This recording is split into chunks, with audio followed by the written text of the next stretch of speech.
Tout d'abord, je tiens à présenter mes excuses aux éventuels Coréens qui viendraient à voir cette vidéo, au sujet de la prononciation de certains mots. Je vais tâcher de ne pas trop les écorcher, mais il n'y avait pas coréen en LV1 ou LV2 dans mon lycée. Le won est la monnaie de la Corée du Sud, et tous les amateurs de Scrabble la connaissent, avec un W à 10 points posé sur l'aide compte triple, cumulé à un mot compte triple. C'est le jackpot. Je le sais parce que je l'ai fait. Alors, rien que pour ça, merci la Corée. Actuellement, en Corée du Sud, la pomme de la discorde est plutôt un pancake au fromage.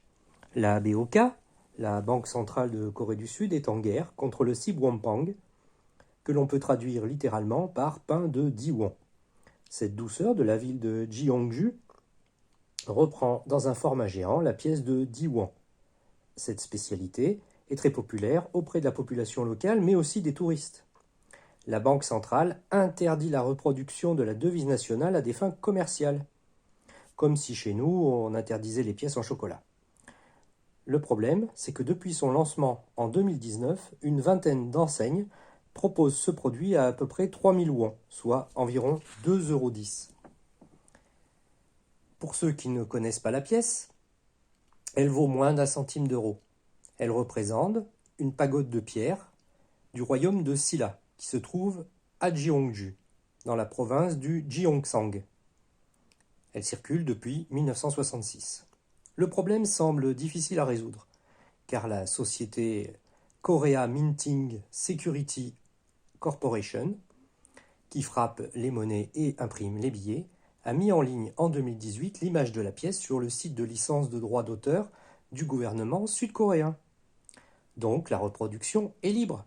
Mais d'un autre côté, la Banque centrale veut appliquer une loi préservant l'image de la monnaie nationale.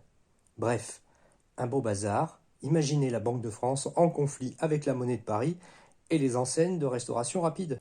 Tout ça pour en arriver au plus important, est-ce que le Sibwompang est bon? Eh ben, je pense que oui. Car il y a de la crème, du fromage, de la pâte à beignet et du gras. Ça doit être délicieux.